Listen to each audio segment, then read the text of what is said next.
자, 오늘 우리가 함께 나눌 주제의 말씀입니다. 로마서 5장 8절의 말씀을 다 함께 화면을 보시고 합독하시겠습니다. 우리가 아직 죄인 되었을 때 그리스도께서 우리를 위하여 죽으심으로 하나님께서 우리에 대한 자기의 사랑을 확증하셨느니라. 아멘. 자, 오늘 부흥의 셋째 주에 우리 주선학교에 오신 여러분을 환영합니다. 자, 오늘 특별히 3주를 맞이하면서 오늘 가장 중요한 날이 되는 것 같아요. 그래서 오늘 오신 분들이 정말 축복을 받을 말씀을 오늘 접하게 될 것 같습니다. 오늘의 말씀은 바로 예수 그리스도에 관한 말씀입니다. 세상에서 제일 많이 얘기되는 내용이 뭔 것 같아요, 여러분? 사랑 얘기 아니에요? 사랑 얘기?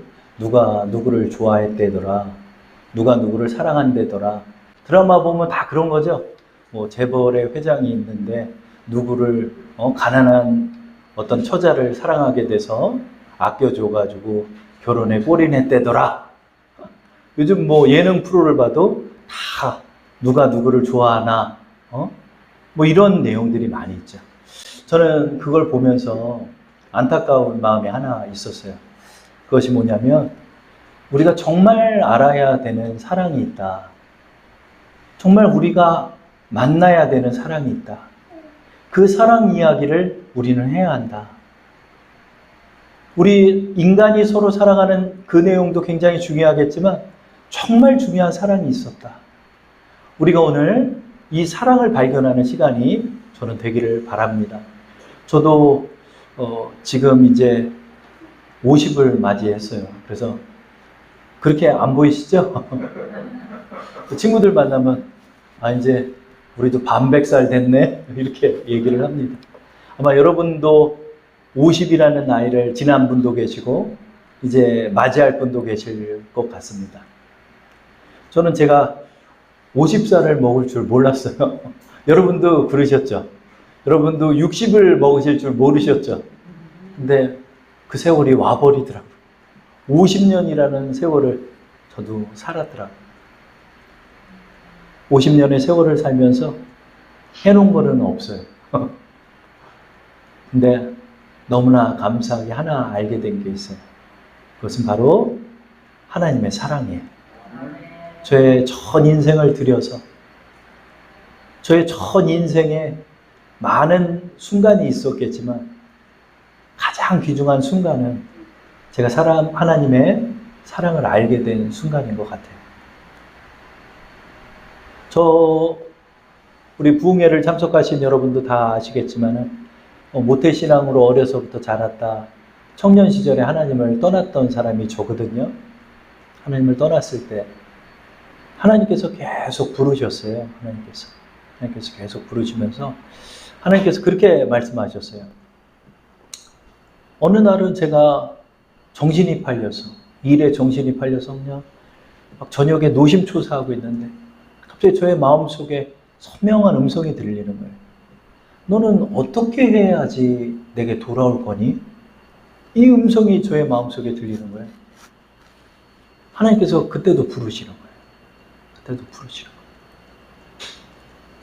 알고 봤더니 하나님의 사랑은 저의 전 인생에 걸쳐서 항상 드리워져 있었어요. 그 하나님의 사랑이 언제나 저의 주위를 맴돌고 있었어요.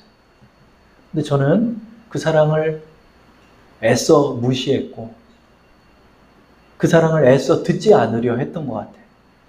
그러나 지금 돌아보면 어떻게 이렇게 중년의 나이에 부름받아서 주의 종의 자리까지 다시 되돌아올 수 있었는가? 그 놀라운 하나님의 사랑의 추적이 있었기 때문입니다. 하나님, 우리가 하나님을 떠나가도 하나님은 여러분을 추적하세요. 언제나 추적하세요. 내가 어디에 숨어 들어가도 하나님 그 자리까지 찾아오세요. 그래서 기어코 하나님의 사랑을 우리에게 보이시는 것입니다. 그 사랑이 얼마나 감사한지요. 얼마나 감사한지. 하나님의 사랑을 받고 너무나 가슴이 뛰고 그 사랑을 발견하고서 그 사랑이 저의 평생의 사명이 되어서 제가 걸어갈 때 하나님 앞에 기도했어요. 하나님, 저희 친구들서부터 구원을 해야 되겠는데 하나님은 이거 어떻게 구원을 합니까? 아무리 전도를 해도 오지를 않는데요. 20년째 전도를 해도 교회에 오지 않는 거예요. 어느 날 밤은 그 문제를 고심하다가 잠이 들었습니다. 잠이 들었는데 하나님께서 꿈을 꾸게 하시더라고요. 꿈을 꾸게 하시는데 큰 하천이 있는데 하천에 물이 범람해가지고 물이 빠르게 흘러가는 거예요. 거기서 사람들이 막 떠내려가고 있는 거예요. 근데 저는 그 뚝방 위에서 그 사람들을 안타깝게 생각하며 제가 물에 뛰어들 수는 없으니까 막 뛰어가는 거예요. 근데 저쪽에서 응애 하는 소리가 들리는 거예요. 그러다가 꼴깍하고 물에 들어가요. 그러면은 저 밑에 내려가서 저 밑에에서 또 아기의 울음소리가 들려요. 그러면 저는 거기를 막 달려가는 거예요. 하나님, 어떻게 해요? 저 애 구해줘야 되는데 어떻게 해요? 그러면서 뛰어가는데 갑자기 어떤 막대기가 쫙 펼치더니 그 아기의 울음소리가 들리지 않는 거예요.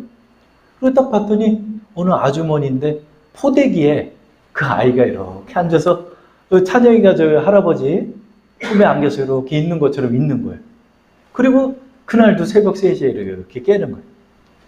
하나님, 이게 뭔가요? 하나님, 이게 뭔가요? 하나님께서 나중에 깨닫게 하시는데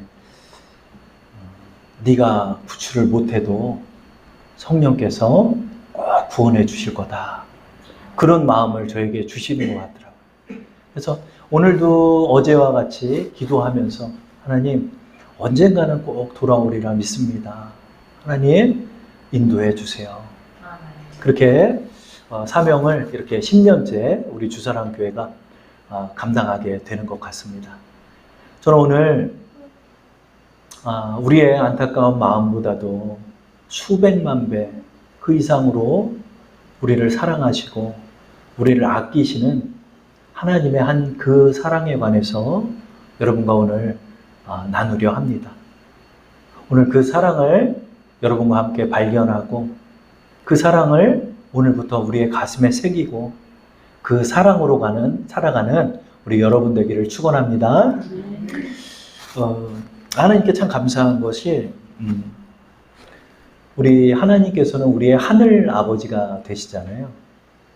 제 총각 때는 하나님 아버지의 사랑, 그냥 아버지의 사랑 이렇게 했죠. 근데 두 아이를 낳고 나서 하나님의 사랑을 이제 가슴으로 느끼게 하시더라고요. 하나님이 어떤 마음으로 우리를 사랑하시는구나를 제가 부모가 되어서 우리 자녀를 보면서 하나하나 느끼게 되는 것 같습니다. 첫애 찬미를 낳을 때는 딸애니까 우리 지금 찬미 자고 있는데 딸애니까 딸애를 낳으니까 얼굴이 가지런해요. 그래서 얼굴이 그대로예요. 찬미는 그 갓난아기 때 얼굴이 그대로였어요. 근데 둘째 찬영이를 낳았는데 둘째 애가 얼굴이 되게 큰 거예요. 근데 얼굴 가만히 보니까 강호동이랑 닮은 거예요. 그리고 강호동하고 너무 닮아가지고 이거 어떡하냐 이거. 인물이 좀 있어야 되는데 그냥 얼굴이 그냥 이렇게 넙대대 해가지고 그냥 그러는 거예요. 그래서 제가 속으로 생각했어요. 그래, 사내 아이가 강호동 닮으면 어떠냐? 건강하게만 크면 되지. 이런 생각을 했죠.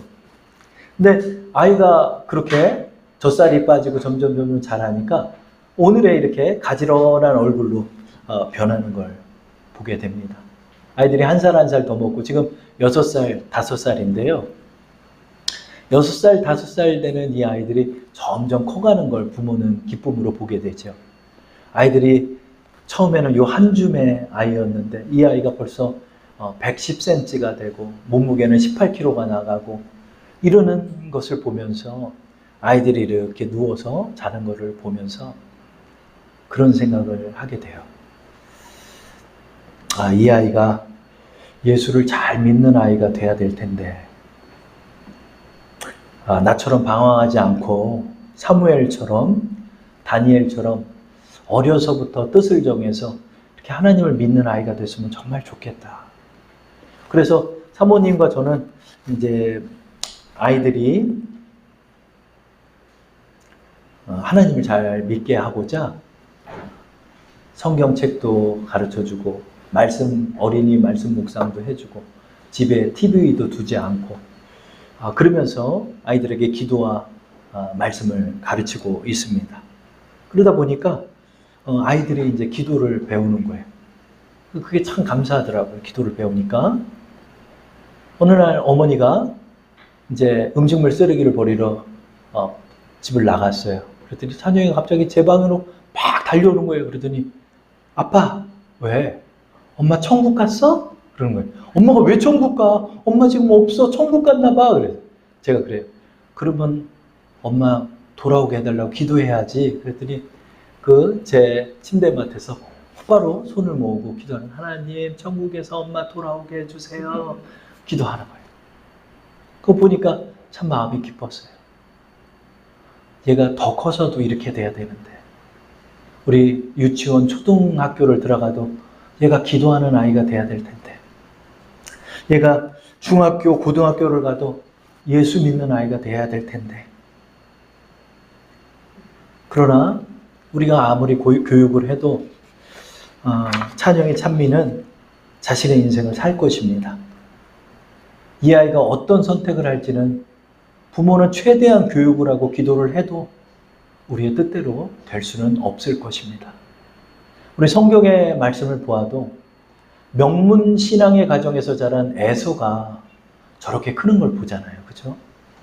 할아버지가 그 존귀하신 아브라함이고 아버지가 이삭이고 온 하나님의 계시와 축복을 받은 그 명문 가정의 장손으로 에서가 태어났지만, 에서는 팥죽 한 그릇으로 하나님의 장자권을 던져버릴 정도로 망령된 인생을 살다 결국 망하는 신앙의 길로 걷게 됐던 인물입니다. 그래서 여러분, 선배 목사님들도 다 그런 말씀하시더라고요. 다 내가 할 수 있을 것 같아도 자식은 내 뜻대로 안 돼. 그 말씀을 저한테 하시더라고요. 우리가 할 수 있는 건 기도밖에 없겠죠. 그렇죠? 하나님께 우리의 자녀를 맡겨야 되겠죠. 그러나 이 아이들이 인생을 선택하는 건 스스로의 몫이 되는 것입니다. 하나님께서 이 세상을 창조할 때도 이런 마음이셨겠구나 하는 생각이 들더라고요. 어렸을 때는 제가 잘 몰랐어요. 그냥 아담과 하와가 왜 선악과를 따먹게 두셨는지, 왜 선악과를 따먹을 때 가만히 또 계셨는지, 왜 온 인류는 그렇게 해서 온 인생의 고통을 처하게 하셨는지, 저는 그 모든 책임이 하나님께 있다라고 생각했던 사람 중에 하나였어요. 어릴 때. 그러나 자식을 낳고 보니까 하나님께서 저에게 말씀하시더라고요. 만약에 찬영이가, 찬미가 너의 뜻대로 자라기를 원해서 너희가 그 아이를 AI 로봇처럼 만든다고 생각해봐라. 아침 7시에 스스로 일어나서 아버지, 어머니 안녕히 주무셨습니까? 어머니가 차려놓은 밥이면 아무 말 안 해도 딱 앉아서 밥을 골고루 다 먹고 9시 20분이 되면 스스로 가방을 딱 메고 어린이집에 가서 4시 반까지 수업을 잘 받고 돌아와서 손 씻고 발 씻고 저녁 잘 먹고 성경 말씀 배우고 기도하고 8시 되면 씻고 잠자리에 딱 누워서 아무 말도 안 하고 자고, 이 생활을 하는 아이로 제가 찬미 찬영이를 만든다면 아버지로서 저의 마음은 어떨까? 그렇지 못할 것 같아요. 내 아이가 바르게 자라기를 원한다고 내 아이를 로봇처럼 만들 수가 없어요. 아이가 너무 앉아가지고 아이를 그냥 꽉 껴안고 야 빨리 자 빨리 자. 그럼 찬영이가 그래요. 아빠 나 못 움직이게 하지 마. 나 못 움직이게 하지 마. 그리고 도망가. 아이가 어떻게 자랄지 모르지만 부모의 마음으로서 그 아이가 자유를 누리기를 원하는 것이 부모의 마음임을 저는 알게 됐습니다. 하나님께서 왜 창조하셨을까요? 인류를 사랑하셨기 때문입니다. 하나님께서 우리 인류를 사랑하셨기 때문에 완전한 자유를 주신 거예요. 완전한 자유를 줬다는 건 내가 원하는 대로 할 수도 있고 하지 않을 수도 있다는 거더라고요. 나를 마음 아프게 할 수도 있는 거예요. 그러나 하나님께서 우리 인간을 창조하실 때는 그런 생각 안 하셨을 거예요. 우리 찬미 찬영이가 바르게 크지 않는 그 미래를 제가 안다 한들 그래도 저는 찬미 찬영이에게 그들의 인생을 선사해주고 싶을 것 같아요. 얘가 나쁘게 큰다고 얘를 낳지 않을 수 있을까요? 그렇지 못할 것 같아요. 제가 찬미 찬영이를 보니까 이 아이를 낳지 않을 수가 없어요. 너무나 사랑하기 때문에 낳지 않을 수가 없는 거예요. 하나님께서 우리를 왜 창조하셨을까요? 너무나 사랑하셨기 때문에. 왜 선악과를 두셨을까요? 완전한 자유를 주시길 원했어요. 하나님께서는 우리를 참새처럼 만들고 싶지 않으셔요. 아침이 되면 짹짹짹짹 9999 우는 비둘기와 참새처럼 만들지 않기를 원하셨어요. 완전한 자유를 가지시고 완전한 그 자유를 가지고 하나님을 알고 하나님을 알아서 사랑하고 하나님의 어떤 분인지를 알아서 하나님을 스스로가 경배할 수 있는 그런 인간들로 하나님은 우리를 삼기를 원하셨던 겁니다. 그래서 선악과를 두셨더라고요. 자유를 주시기 위해서. 그러나 두 번째 질문이 생깁니다. 하나님 그러나 다 망쳐버렸잖아요. 아담과 하와가 선악과를 먹은 이후로 다 망쳐버렸잖아요. 온 인류는 이제 다 죄악으로 치달아 가잖아요. 하나님 다 버리고 떠났잖아요. 왜 인류가 이렇게 되었을까? 진리가 여기 있는데 참신은 유일하신 여호와 하나님이신데 왜 인류가 이렇게 돼버렸지? 왜 모두 다 하나님을 망각해버렸고 하나님을 다 잊어버렸을까요? 결국은 아담과 하와의 선악과 때문이에요. 그들이 선택한 그 일로 인해서 첫 죄가 시작되고 그 죄가 또 죄를 낳고 죄가 또 죄를 낳으며 죄는 점점 더 잔혹해지고 그 죄악은 하늘 끝까지 다 갖고 있습니다. 하나님 이렇게 망쳐버릴 거 왜 인간을 만드셨어요? 차라리 인간이 만들어지지 않아서 이런 비극적인 역사가 만들어지지 않으면 안 됐을까요? 우리는 그런 마음이 듭니다. 너 찬미 찬영이를 낳지 않을 수 있겠냐? 어느 날 기도하는데 그런 마음을 주시더라. 너 찬미 찬영이 안 낳을 수 있겠어? 찬미 찬영이를 제가 봤는데 어떻게 안 낳을 수 있습니까? 그들이 어떤 인생을 살아갈지는 모르지만 그들에게 아름다운 인생을 선사하고 싶은 것이 아버지의 마음입니다. 하나님께서는 인류가 죄를 지을지는 아셨지만 죄를 짓도록 만든 것은 아니었던 거예요. 하나님께서 그 사랑하는 마음으로 인류에게 정말 아름다운 세상을 만들어 주신 거예요. 이 온 아름다운 세상을 만드시고 에덴 동산을 창설하시고 에덴 동산에서 하나님께서 거니시며 아담과 하와와 함께 교제하시며 그렇게 인생을 영원 복락으로 살 수 있는 길을 열어주셨던 거예요. 하나님을 알고 하나님을 또 사랑하고 서로 위해주고 그러기를 원하셨던 거예요. 그러나 온 인류는 이 길을 버리고 이제 제 갈 길로 가며 하나님을 떠나고 그 후대의 후대들은 하나님을 배우지 못한 결과 하나님을 아예 잊어버리며 스스로 만든 신과 우상을 가지고 온 인류의 역사를 만들어 간 것입니다. 그러나 여러분 제가 말씀의 초입에 여러분께 말씀드린 것처럼 그런 가운데서도 하나님의 사랑은 우리에게 드리워져 있었어요. 하나님의 사랑은 여러분의 삶을 따라다니고 있었고 하나님의 사랑은 여전히 여러분에게 초점을 맞추고 계셨다는 사실입니다. 우리는 모르고 우리는 우리의 인생을 산다라고 생각했어요. 세상에서 잘 먹고 잘 살고 시집가고 장가가면서 떵떵거리며 살면 되는 인생인 줄 알면서 모든 인류는 살아가고 있었어요. 그러나 그 뒤를 하나님의 사랑은 계속해서 추적해 가고 있었어요. 얘네들 그냥 두면 안 되는데. 결국 이런 선택을 하고 말았는데, 그러면 이 인간들을 어떻게 해야 한단 말인가? 인간들을 구원해야 한다는 거예요. 여러분, 지금 주식이 어떻고 비트코인이 어떻고 지금 어떤 사업이 잘 되고 어떤 일이 잘 되는 거, 이것도 정말 중요합니다.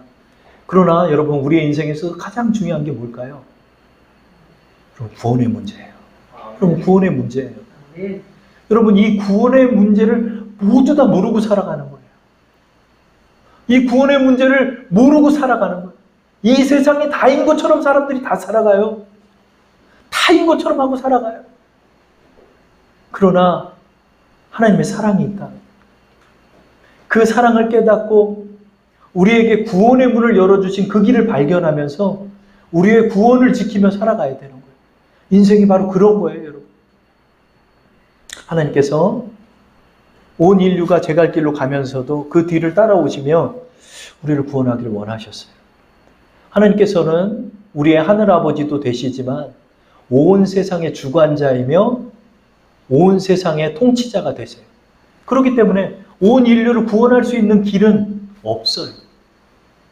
온 인류는 제 갈 길로 가며 죄악을 저지르고 죄를 저질렀기 때문에 심판자의 입장에서는 그 죄를 간과할 수가 없는 것이죠. 그 죄를 해결해야지만 구원의 길이 열리는 거예요. 근데 그것을 어떻게 해결합니까? 죄의 결과는 죽음인데, 죄의 결과는 죽음이기 때문에 그 죽음의 결과를 누군가는 형벌을 받아야 할 수밖에 없는 문제가 우리 앞에 있는 거예요. 인류에게 이 문제가 있었어요. 그러면 인류를 구원할 수 있는 방법은 뭔가요? 하나님께서 생각한 것이 있죠. 그것은 그 형벌을 대신 지는 방법밖에 없는 거였죠. 근데 누가 대신 집니까? 누가 대신 집니까? 어느 누구도 조건이 아니라 세상의 모든 사람들이 죄인이기 때문에 그 죄의 문제를 해결할 수가 없는 거예요. 그래서 하나님께서 그 아들 예수 그리스도를 이 땅에 보내신 것입니다. 예전에 미국에서 달나라로 우주선을 쏴서 보냈어요. 아나운서가 얘기를 했답니다. 지금 여러분은 인류에서 가장 위대한 사건을 목격하고 계십니다. 라고 그렇게 생생하게 생방송을 중계를 했대요. 왜냐하면 달 탐사선이 그 달에 내려가지고 인류가 발을 디디는 장면을 중계를 했기 때문이죠. 근데 한 목사님이 그 방송국에 전화를 했대요. 수정을 요구합니다. 인류에게 있어서 가장 위대한 사건은 달 탐사를 최초로 한 그 사람이 아니라 예수 그리스도께서 이 땅에 오신 사건입니다. 라고 말했습니다. 여러분, 예수님께서 이 땅에 오신 것이 왜 가장 귀한 사건일까요? 그것은 하나님께서 육신의 몸을 입고 이 땅에 오셨기 때문이에요. 예수님께서 이 땅에 육신의 몸을 입고 오셨다는 건 하나님이 우리의 눈에 보이시는 것으로 하나님을 증명해 주셨다는 사건이 되는 것입니다. 여러분 앞에 하나님이 서 계신다고 생각해 보세요.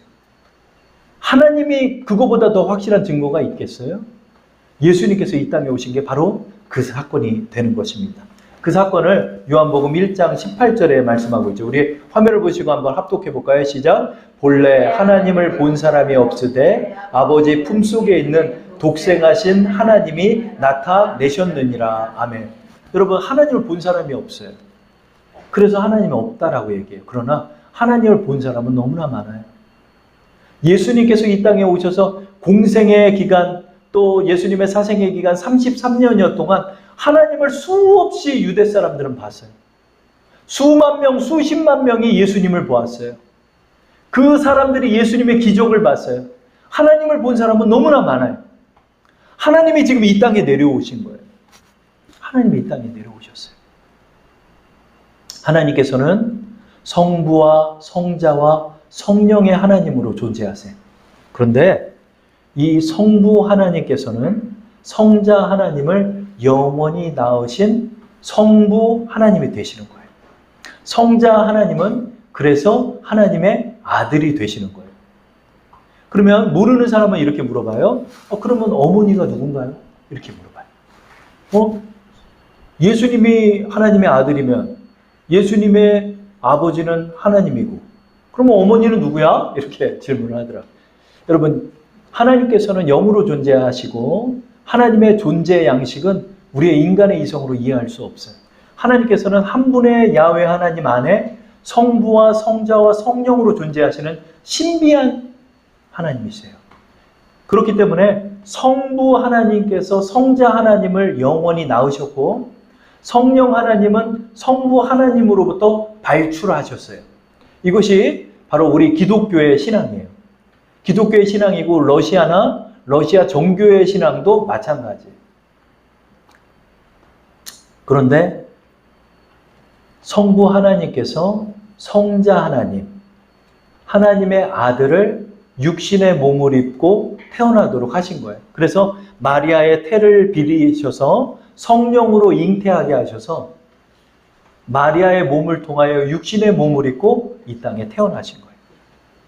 이 땅에 태어나심으로 말미암아서 예수님은 육신의 몸을 입고 이 땅에 오신 거예요. 그러나 그분은 하나님이세요. 또한 하나님의 아들이 되시는 거예요. 하나님의 아들이 육신의 몸을 입은 이유가 뭘까요? 왜 그렇게 하셨을까요? 그것은 인류의 죄를 대속하는 것은 강아지가 대속할 수가 없어요. 양이 대속할 수가 없어요. 사람이 지은 죄를 어떻게 강아지가 대속을 합니까? 그렇게 할 수가 없죠. 사람이 지은 죄는 사람이 대속하는 거예요. 그래서 사람이 되신 거예요. 예수님이 사람이 되신 이유는 거기 있는 거예요. 그래서 예수님께서 십자가에 못 박혀서 죽으신 거예요. 왜? 죄의 싹은 사망이기 때문에. 예수님께서 우리의 죄를 대속해 주셔서 십자가에 못 박혀 우리를 위하여 죽으신 것입니다. 그 사랑이 바로 로마서 5장 8절 오늘의 본문에 담겨 있습니다. 우리 한번 이 말씀을 한번 읽어볼까요? 다 함께 시작. 우리가 아직 죄인 되었을 때 그리스도께서 우리를 위하여 죽으심으로 하나님께서 우리에 대한 자기의 사랑을 확증하셨느니라. 아멘. 여러분, 여기에 사랑이 있어요. 잘 보세요. 우리가 아직 죄인 되었을 때 예수님께서 우리를 위하여 죽으셨어요. 그런데 우리에게 뭘 확증했다고요? 하나님이 우리에 대한 자기의 사랑을 확증했대요. 이 말씀을 풀어서 얘기를 해볼게요. 우리가 아직 죄인 되었을 때 성자 하나님께서 우리를 위하여 죽으심으로 성부 하나님께서 우리에 대한 자기의 사랑을 확증하셨느니라도 되는 거예요. 이게 무슨 말이죠? 저에게 하나님께서 질문하는 것 같아요. 너 인류의 죄를 위해서 찬영이 내줄 수 있겠냐? 너 인류가 그렇게 참혹한 죄를 저질렀는데 네 아들 데려다가 그 아들 죽일 수 있겠냐? 하나님 전 못해요. 하나님 왜 아들을 죽이셨나요? 하나님이 죽으셔도 되잖아요. 성부 하나님이 오셔도 됐어요. 근데 왜 성부 하나님이 안 오시고 성자 하나님을 보낼까요? 하나님의 입장으로는 영원히 낳으신 그의 아들 성자 하나님을 우리에게 보내신 거예요. 여러분 잘 보세요. 성부 하나님이 이 땅에 오셔서 우리를 위하여 죽을 수 있어요. 근데 성자 하나님을 주신 거예요. 그분의 아들을 우리를 위하여 주신 거예요. 왠지 아세요? 그만큼 사랑한다는 거예요. 그만큼 사랑한다는 거예요. 차라리 제가 죽으면 죽어요. 내 아들을 누구를 위해 죽일 수는 없어요, 저는. 내 아들을 나는 죽일 수 없어요. 하나님은 아들을 죽인 거예요. 왜? 우리를 사랑하니까. 그래서 사랑을 확증했다는 말이 여기서 나온 거예요. 내가 너를 이만큼 사랑한다, 너희를. 내가 너를 이만큼 사랑했기 때문에 너의 전 인생을 통해서 너를 쫓아다닌 것이다. 얼만큼 사랑하는데요? 내 아들을 널 위해 줬다. 내 아들을 위해 너를 위해 줬다. 너를 위해 내 아들을 죽였다. 너의 그 죄를 위해 내 아들이 그 죄를 대신 지었다.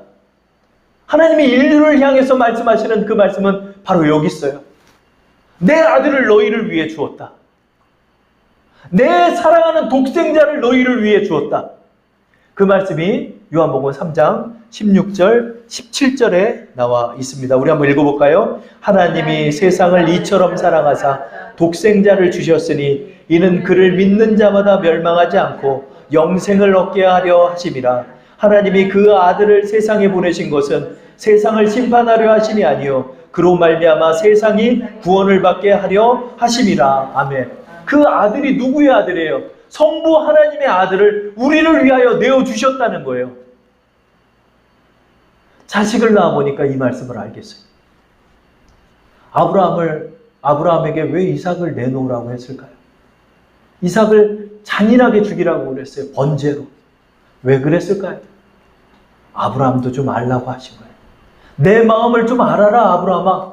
내 벗 아브라함아. 내 친구 아브라함아. 나는 이 다음에, 너는 모르겠지만 나는 이 다음에 내 아들을 내줘야 한다. 온 인류를 위해서 내 아들을 내줘야 한다. 너도 아들 한번 내줘봐라. 나를 위해서 아들 한번 내줘봐라. 아브라함 칼을 들었어요. 아들 죽이겠다고 칼을 들었어요. 모리아 산으로 가는 그 3일 밤낮을 아브라함은 얼마나 고통스럽겠습니까? 하나님 왜 그랬을까요? 친구와 그 심정을 나누고 싶었던 거예요. 아브라함을 친구로 삼으셨던 하나님이 아브라함아 내 마음 좀 알아다오. 아브라함아 내 마음 좀 알아다오. 나도 내 독생한 내 아들을 인류를 위해 죽여야 한다. 하나님은 죽였어요. 아브라함 죽이지 않았어요. 죽이려 할 때 막으셨어요. 그러나 하나님은 내주셨어요. 6시간 동안 몸부림치며 고통당하고 그 아들이 죽었어요. 그래서 인류의 죄를 단 한 번에 영원히 들여주셨어요. 그래서 우리를 구원한 거예요. 그러면 여러분 우리는 어떻게 구원받을까요? 그럼 어떻게 구원받나요? 예수님이 죽은 거하고 저하고 무슨 상관이 있나요? 그 사실을 믿는 자들에게 믿기만 함으로 우리의 모든 죄를 대속하여 주신 거예요. 이게 바로 우리의 구원이에요. 여러분 이보다 더 쉬운 길이 있나요? 예수님이 하나님의 아들로서 나의 죄를 대속해 죽었다는 사실을 내가 믿고 그 예수님을 나의 구주로 영접하면 우리에게 구원을 주시는 거예요. 구원을 줬다는 말은 무죄하다라고 선포해 주시는 거예요. 너 죄 없다. 넌 단 하나의 죄도 짓지 않은 사람이다. 나는 너를 그렇게 여기겠다. 온 인류를 살릴 수 있는 방법이 이거보다 더 간단하고 이거보다 더 은혜로운 길이 있나요? 하나님께서 우리를 그렇게 구원해 주신 거예요. 하나님께서 그 아들을 내어주신 그 사실을 믿음으로만 구원받는 거예요. 그런데 이 말 한마디도 믿지 않아요. 이 말 한마디를 믿으면 되는데 이 말 한마디까지 믿지 않는 거예요. 저희 작은 아버지가 간암으로 돌아가셨어요. 서울에서 온 돈 다 빚지고 도망갔어요. 군산으로. 서울에서 망한 거 다 뒤로 하고 오토바이 타고 군산으로 도망갔어요. 군산에서 살아보겠다. 군산에 내려가 살아요. 과일 가게도 하다 망하고 뭐 하다 또 망하고 여동생한테 돈 빌리고 또 망하고 또 망하고 간암에 걸렸어요. 말기에 6개월 판정받았어요. 그 소식을 듣고 작은아버지께 찾아갔어요. 작은아버지 이제 돌아가십니다. 예수님 믿으세요. 그냥 문정박대를 당했어요. 끝까지 믿지 않으시는. 그래도 우리 교회에서 다 함께 모여서 기도하고 하나님 저 영혼 그냥 데려가지 마셔야 합니다. 하나님 도와주옵소서. 도와주옵소서. 어느 날 피를 토했다는 얘기를 받고 3시간 반에 걸쳐서 운전을 해서 새벽에 내려갔더니 군산 병원의 응급실에 계시는 거예요. 갑자기 피를 토하고 쓰러지셨어요. 응급실에서 대기하고 있었더니 의식이 돌아오셨어요. 은서가 내가 신기한 꿈을 꿨다? 왜 무슨 꿈을 꾸셨는데요? 내가 많은 사람들하고 엘리베이터를 타고 하늘로 올라가는 꿈을 꿨어. 엘리베이터를 타는데 그 엘리베이터는 어떤 건물이 있는데 그 건물은 그냥 골조만 있는 그런 건물에 꼭 그 어디 공사장 엘리베이터 있잖아요. 거기에 많은 사람들이 탔더래요. 쭉 하늘로 올라가는데 갑자기 덜컹 하더니 엘리베이터가 멈추더래요. 그러더니 뒤에 있는 사람이 그러더래요. 당신은 아직 올라갈 때가 아니니까 여기서 내리세요. 문을 탁 열더니 작은아버지를 밖으로 내쫓고 그 문이 닫히고 하늘로 올라가더래요. 내가 이런 꿈을 꿨어. 작은아버지께 마지막 기회인 것 같아요. 오늘 예수를 믿으셔야 돼요. 저리 가 임마! 그래서 또 쫓겨났어요. 그리고 6개월이 흘렀어요. 밤 11시에 9시, 10시 정도에 전화가 또 왔어요. 호스피스 병동인데 아무래도 오늘 못 넘기겠습니다. 가족하고 다시 운전을 해서 도착했더니 새벽 1시였어요. 새벽 1시에 호스피스 병동에 갔더니 등치가 크지는 않았던 그분이 해골만 남아서 숨을 껄떡껄떡거리며 죽어가고 계셨어요. 정말로 그 몰골은 말할 수 없는 몰골이에요. 온 핏기가 하나도 남지 않은 해골만 남아있는 사람. 근데 간호사가 저한테 이런 얘기를 해요. 저는 다 끝났구나. 다 끝났나 보다. 그랬어요. 그랬더니 간호사가 저한테 얘기하는 거예요. 지금 의식이 없는 것 같아도 귀는 들려요. 마지막까지 귀는 들리는 거예요. 귀에다 하실 말씀 있으면 얘기하세요. 귀에다 댔어요. 앞에서는 작은아버지가 죽어가고 있어요. 귀에다 얘기했어요. 작은아버지, 너무나 급박했기 때문에 정확하게 얘기할 것도 없어요. 작은아버지, 내 말 듣는 줄 믿어요. 작은아버지, 지금 죽어요. 지금 죽으면 기회 없어요. 제 말을 따라하시고 기도를 따라하시고 예수님을 나의 구주로 영접하세요. 제 기도 따라하세요. 나는 죄인입니다. 그렇게 얘기했어요. 그 반의식 불명의 상태에 그 작은아버지가 입술을 움직이는 거예요. 제 기도를 따라하고 있었던 거예요. 나는 죄인입니다. 나는 어디로 와서 어디로 가는지 모릅니다. 나는 그동안 많은 죄를 저질렀습니다. 그러나 예수님께서 나의 구주 되심을 오늘 믿습니다. 작은아버지가 입술을 깜빡깜빡거리는 오늘 구주로 예수님을 영접합니다. 또 입술을 움직이는 거예요. 들리지는 않지만 뭔가 입술이 움직이고 있었어요. 예수님 이름으로 기도합니다. 예수님 이름으로 기도합니다. 그리고 새벽 3시 반에 3시 반경에 돌아가셨어요. 그리고 권사님이 장례를 치르는데 그날은 부정 3일 전이어서 제가 너무나 기억을 잘해요. 눈이 분산에 너무 많이 왔어요. 근데 아침 햇살이 비춰오는 그 빛을 보면서 우리 주님이 받아주셨음을 우리 권사님이 깨달으시더라고요. 하나님 그렇게 구원하시더라고요. 여러분, 우리가 하나님의 사랑을 알고 이 사랑을 이렇게 전하고 나갈 때 저는 이 사건을 통해서 깨달은 게 있어요. 결코 우리의 기도를 무시하지 않으신다. 하나님 반드시 응답하십니다. 마지막까지 기회를 주시는 거예요. 마지막까지 기회를 주시는 거예요. 6개월 판정받는다고 할 때까지도 안 받아요. 3개월 남았다고 그래도 안 받아요. 이만한 암책을 사가지고 치유받은 것만 보고 있는 거예요. 살겠다고, 내가 살아보겠다고. 그래서 우리 권사님의 돌미나리인가 그게 암에 좋다고 그냥 돌미나리 그거 엄청나게 갖다 줬어요. 그러나 하나님의 시계는 끝났기 때문에 그에게는 기회가 없었고 그러나 주님을 영접했죠. 돌아가시기 전에 알고 봤더니 교회를 나가셨더라고요. 근데 그 교회는 기분이 안 좋아. 교회 나간 지 한 달인가 밖에 안 된 사람이 갑자기 암 걸려서 죽었다니까. 장례 오는 것도 그렇고 기분이 안 좋아져. 그래가지고 장례 치르면서 이 조의금 온 거에서 큰 금액을 가져다가 헌금을 드렸어요. 그 장례 설교를 그 목사님이 하시더라고요. 그때 저는 이제 신학생이었고, 저는 이분이 왜 우리 교회에 왔는지 난 모르겠습니다. 이분이 어떤 인생을 살다 어디에서 왔다가 여기에 오신지도 저는 모르겠습니다. 그러나 저는 하나는 알겠습니다. 이분이 어떤 실패를 경험했다 할지라도 이분이 예수님을 믿고 천국 가셨기 때문에 이분의 인생은 성공자입니다. 이 설교를 하시더라고요. 여러분, 우리의 성공이 어디 있습니까?